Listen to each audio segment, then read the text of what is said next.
Pazopanib is a multi-tyrosine kinase inhibitor. So in addition to targeting the VEGF receptors 1 and 2 and 3, it does also block or inhibit other receptors such as c-KIT and the PDGF receptor as well.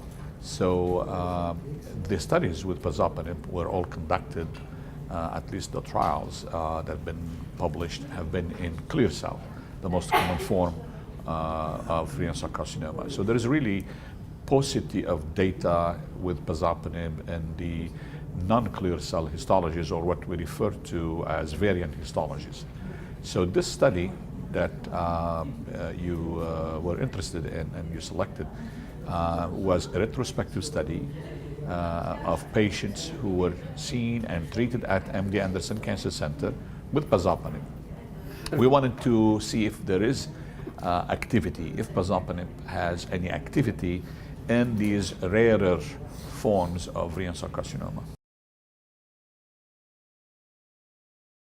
The data with Pazopanib first-line therapy in the most common form of RCC, the clear cell histology, the data is 30% response rate with Pazopanib when it's given in the first line in clear cell, and median progression-free survival in previously untreated patients when you give Pazopanib as first-line therapy as 11 months median progression-free survival, and survival is 29 months. So about 2.5 years. So this is what we know about the drug and its activity and the efficacy outcomes in terms of PFS and OS with this agent in the most common form of RCC clear cell. It's a small study of 29 patients, and some of these were treated in the first line, some of them were treated in the second line. What we found was a response rate of 3 PRs out of 29, so it's a low response rate. And those 3 patients with who achieved a partial response, one had papillary RCC, one had chromophobe RCC, and one had unclassified RCC. So as you see, non-clear cell, the group non-clear cell is not one disease, it's a heterogeneous disease made up of several different histological subtypes, all rarer. Papillary will constitute the largest group of those.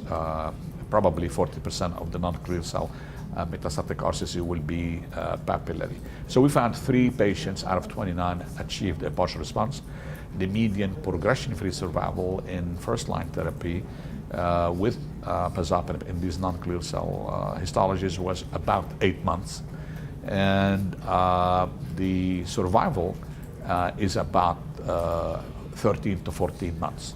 So clearly response rate, as well as progression-free survival, as well as overall survival in this heterogeneous group of diverse histologies, those efficacy outcomes are less than what we know about the drug in clear cell. If you're going to treat a patient with non-clear cell with Pazopanib, for example, I think it's better to treat them up front.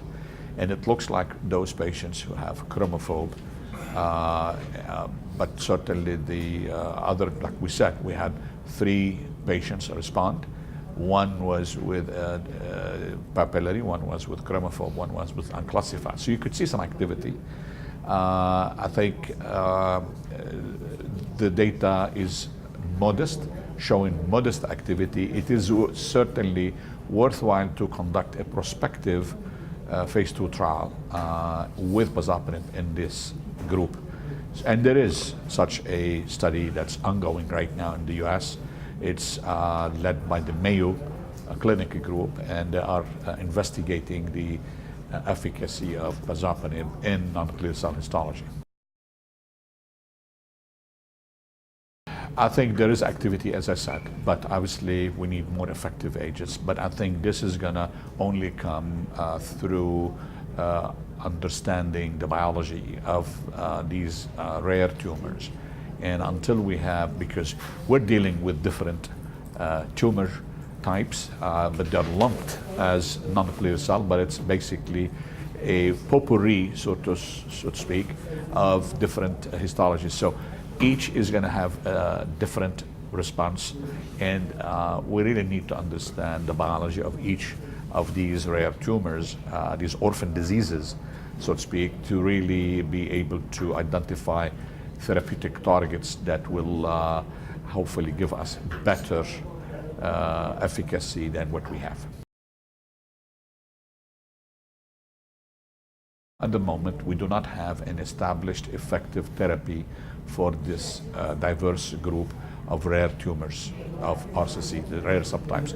And my recommendation is for patients with any of those rare tumors is to participate in a clinical trial. And there are certainly several ongoing clinical trials. I mentioned already Pazopanib, prospective phase 2 trial from the Mayo Clinic in the US, but there are other trials also looking at other agents targeting different pathways.